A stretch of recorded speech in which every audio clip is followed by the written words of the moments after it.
There is a wrench in a lot of American garages that was never bought. Not at a register anyway. It was handed down, passed from a father to a son across a workbench with a few words that went something like this. If it ever breaks, you walk into any Sears and they hand you a new one. No receipt, no questions asked. That was the deal. That was the whole reason you trusted the name stamped in the steel. In early March of 2017, that name was sold for about $900 million. Not because it was thriving, because the company that owned it was drowning, and Craftsman was the most valuable thing left in the building to sell. The tools on your pegboard did not change that week. The company standing behind the promise disappeared. And the Craftsman logo you will see at Lowe's this weekend, bright red, right where you expect it, is not the company that made your father that promise. It is a brand name on a global supply chain, owned by another corporation now. This is not a story about tools getting a little worse. Every brand cuts a corner sooner or later. This is a story about what happens when a promise gets separated from the people who used to keep it. And it is about a factory in Texas that tells you everything if you know what happened inside it.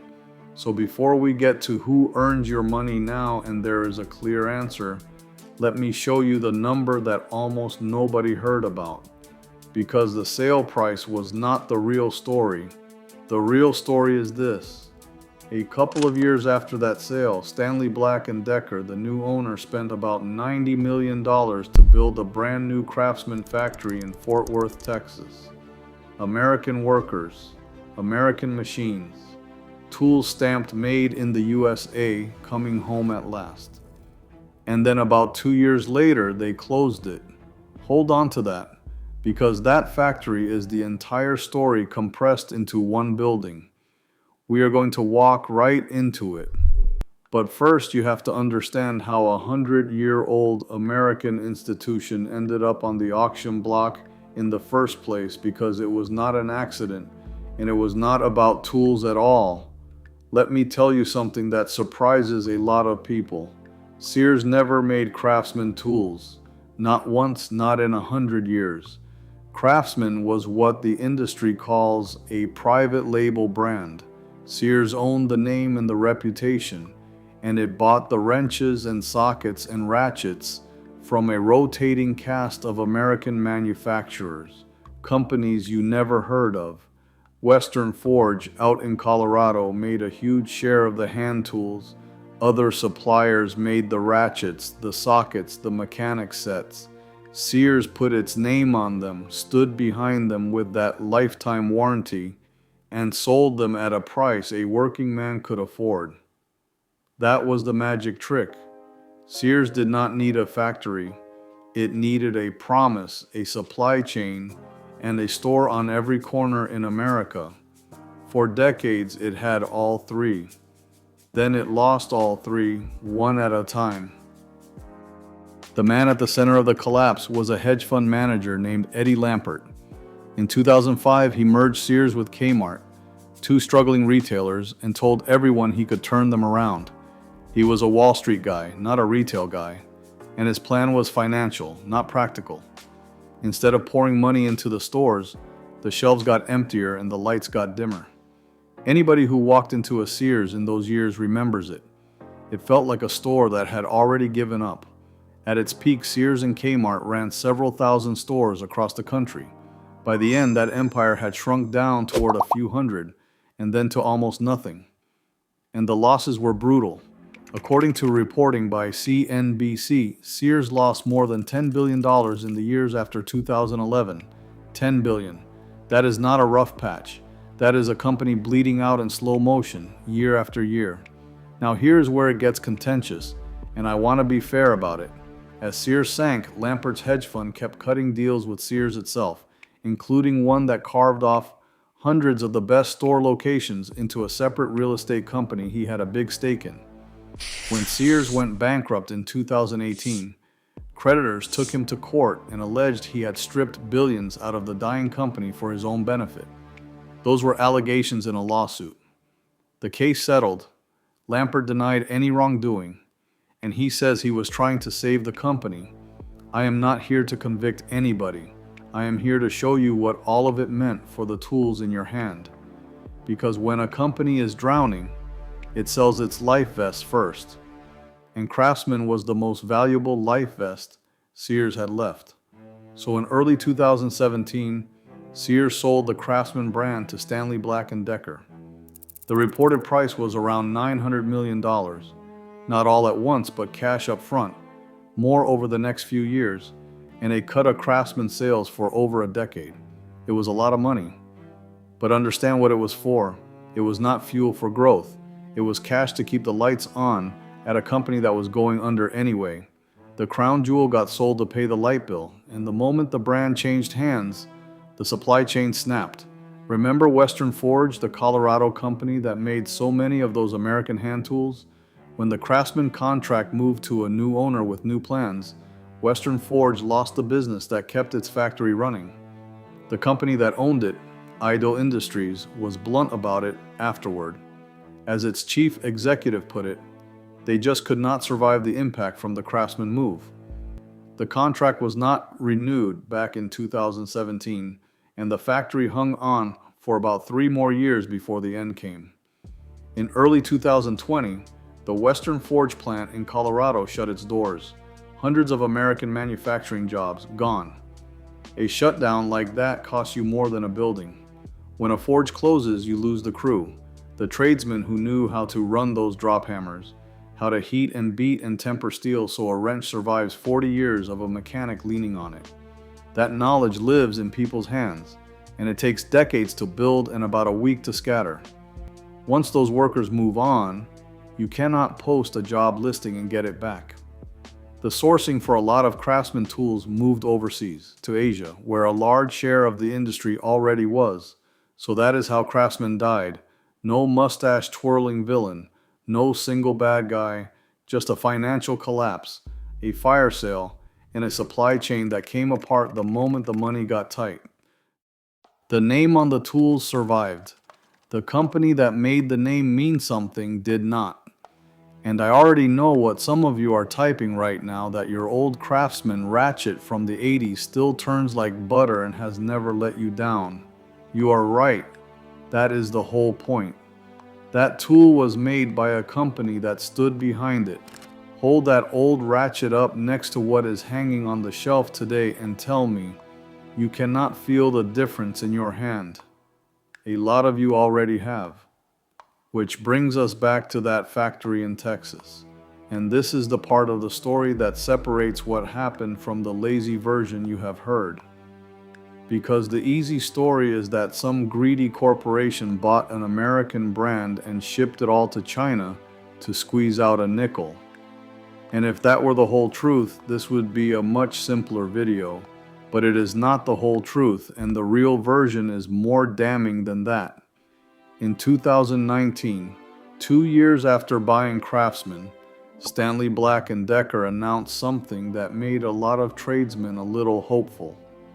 They were going to build a brand new high-tech Craftsman manufacturing plant in Fort Worth, Texas. About $90 million invested. Around 500 new jobs promised. The company talked about reviving American manufacturing heritage, about making Craftsman in America again. On paper, it was just what everybody said they wanted. The brand was coming home. And here's the part I want to be honest about because it matters. They tried. For real. This was not a press release with nothing behind it. They poured the concrete, installed the machines, and hired the people. According to reporting by Fox Business and others, the plan leaned hard on automation, high-speed forging lines meant to compete with cheap overseas labor by being smarter and faster. That was the whole bet. Out-engineer the wage gap. Instead of paying a worker in Asia $3 an hour, build a machine in Texas that needs fewer workers at all and let the robots close the cost gap. The bet did not pay off. The automated lines had trouble. Reports described tools coming off the line misshapen, quality problems that were stubborn and hard to solve. Getting hot steel to come out right at speed every single time is a nightmare to keep consistent, and the new automation fought them the whole way. Then the pandemic hit in the middle of the ramp up, and testing and staffing got even harder. The plant that was supposed to employ 500 Americans making Craftsman tools topped out at somewhere around 175 jobs. And in March of 2023, Stanley Black & Decker closed the Fort Worth plant, not as a scandal, as a line item. It happened as part of a broad company-wide cost-cutting restructuring, the kind of belt-tightening that sweeps up whatever is not carrying its weight. The American Craftsman factory, the one that was supposed to be the comeback, got swept up and shut down like any other underperforming asset on a spreadsheet. That closed factory is the whole lesson. A company with real money, and I do think they meant it, spent $90 million trying to bring Craftsman manufacturing back to America. And they could not make it work because the supply chain, the trained workforce, the network of forges and heat treat shops that used to make this stuff had already been dismantled. You can write a check for a brand in an afternoon. You cannot write a check and buy back 40 years of manufacturing that you already let die. It does not exist anymore for you to buy. That is the real story of Craftsman. It is quieter and worse than any cartoon villain, a promise that nobody could keep anymore, even when they tried.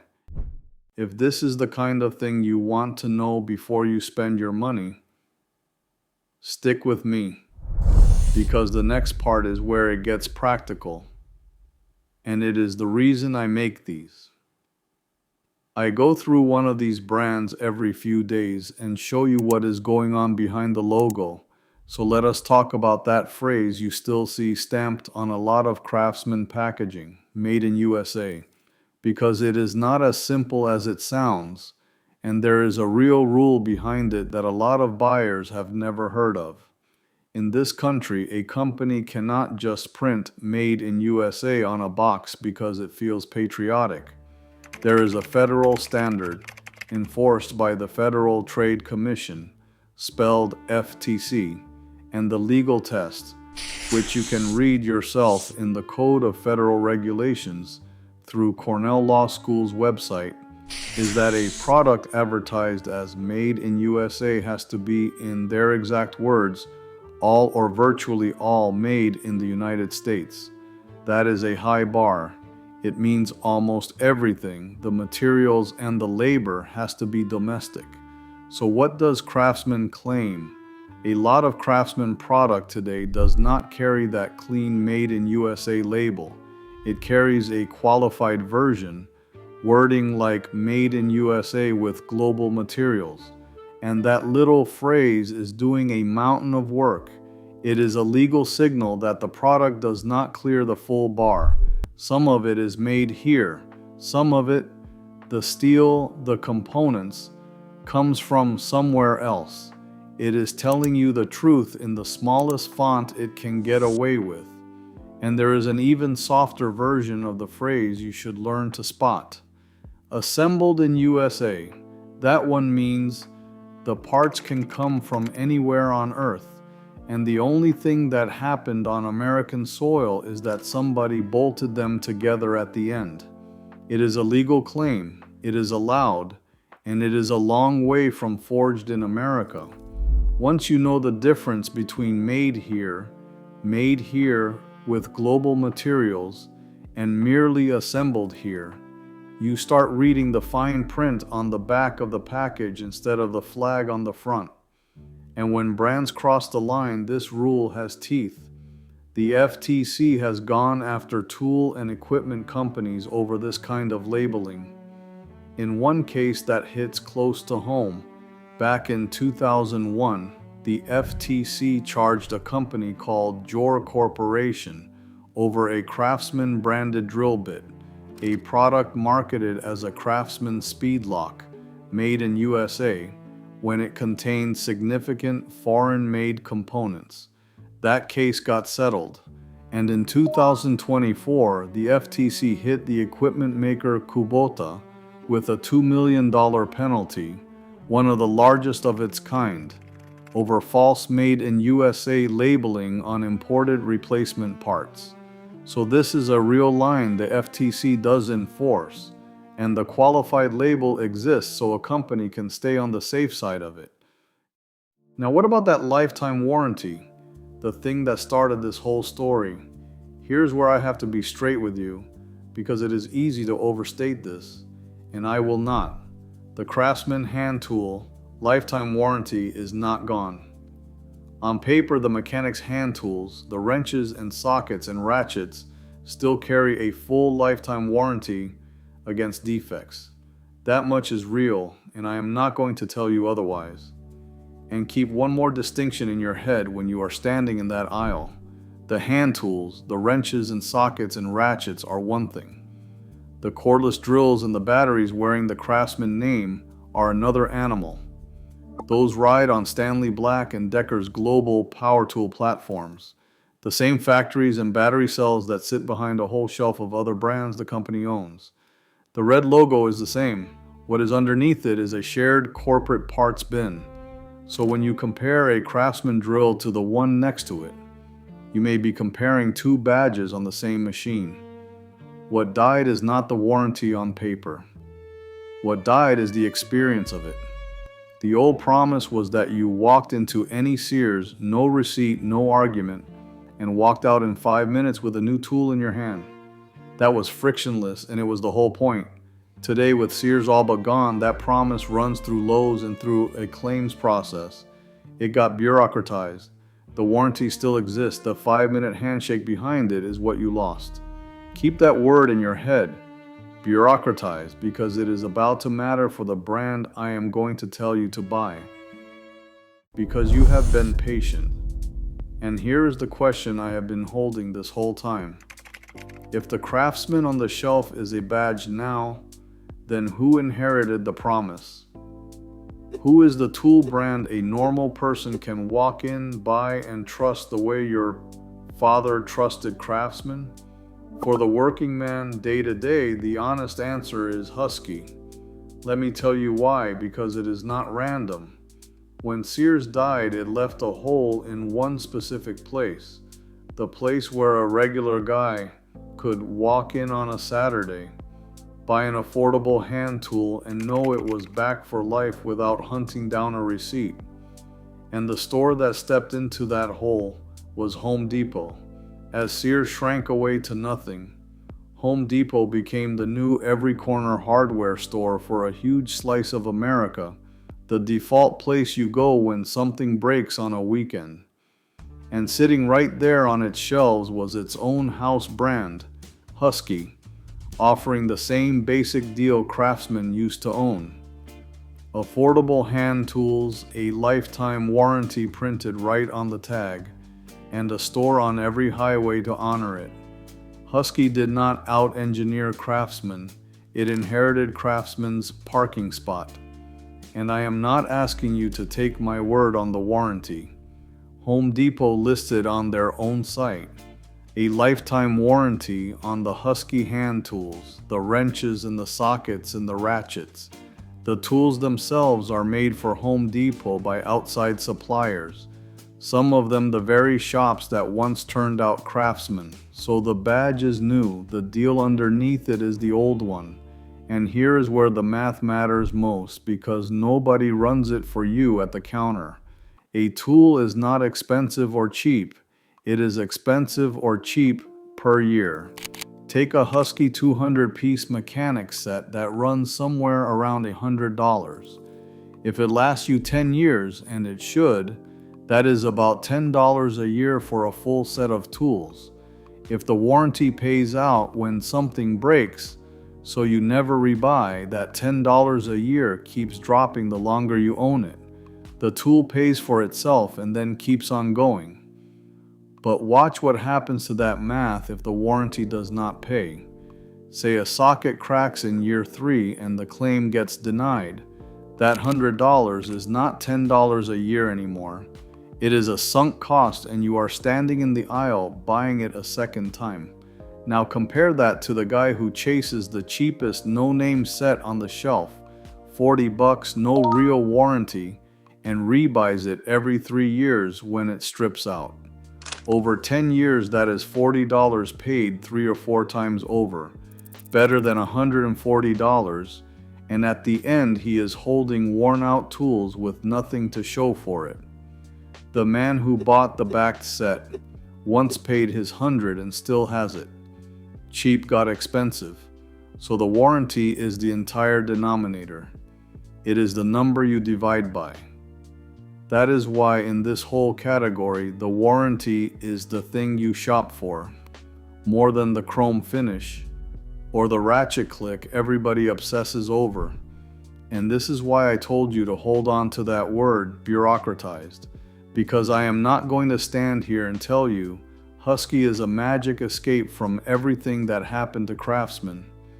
The same slow pressure that hollowed out the Craftsman promise, the receipts, the claims processes, the fine print is squeezing every big box house brand in America, Husky included. The tag says lifetime today. What you have to watch is whether walking in with a broken tool still gets honored the easy way, or whether it turns into paperwork over time. Watch the receipt line the next time you make a claim. That is the tell, and it is the exact pattern this whole video just walked you through. It does not stop at one brand. Knowing which warranties still pay, in practice at the counter, is the most valuable thing a tool buyer can know. It is worth more than any brand loyalty. Now I owe you one more piece of honesty, because a clean story where one brand saves the day would be a lie, and you have heard enough lies about tools.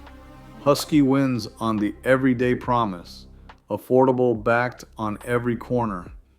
But Husky is also, for the most part, imported, same as a large chunk of Craftsman's own catalog now. So if what you are chasing is that original feeling, actual American steel forged here, the ghost of the old Craftsman promise, then you have to leave the big box aisle for good. The names for that are Right Tool and Proto. These are American forged professional hand tools, still made in the United States, the genuine article. The catch is, they are priced like professional tools, and you will not find them hanging in a consumer aisle. You order them and you pay more up front, but over a career on that same cost per year math, for a tradesman who uses them every day, they can be the cheapest tools he ever buys. Run the numbers. Say a professional right set runs $300 up front. Spread over a 30-year career, that comes to $10 a year, the same ballpark as the $100 Husky, except you never rebuy it and it outlives the job. A cheap set you replace 5 or 6 times against one set of American forged wrenches you buy at the start and hand down at the end. The sticker on day one is higher, the cost per year is lower, and the last person to pay for those tools is your kid, the same way it used to work. And one more, because people always ask. If you are a bargain hunter, do not sleep on Harbor Freight's higher end line called Icon. And let me correct something a lot of folks get backwards. Icon is Harbor Freight's pro-grade flagship, built to go head-to-head with the expensive brands, not the bargain bin stuff by the register. For comparable tools, it usually comes in under the premium names, Craftsman included. The trade-offs are that it is made in Taiwan, not America, and you can only buy it at Harbor Freight. But as a value play, it is a real one, and pretending otherwise is just snobbery. So here's the verdict, straight, the way I would tell my own brother across the truck bed. For the everyday promise, the walk-in, buy it, back it for life deal that Craftsman used to own, buy Husky, and keep an eye on how they honor it. If made in the USA is the line you will not cross, buy Right or a Proto and pay once for tools that outlive you. If you are watching every dollar, Icon is an honest value. And whatever you buy, understand that the Craftsman logo on the shelf today is a badge on a global supply chain, not the company that made your father that promise. It might still be a fine tool. It is just not that tool. The old rule still holds, maybe more than ever. Buy once, cry once. If you want the whole picture in one place, every brand in this category ranked by cost per year, with the country of origin and the warranty truth laid out, so you can trust it. That is what I built the Buy It for Life brand ledger for. It is in the description. No hype, just the receipts. Next time we are going after the brands that still put Made in America on the box, and we are going to separate the ones that earn it from the ones that are counting on you not to check, because the logo is the easy part. Anybody can buy a logo. The steel is what tells the truth.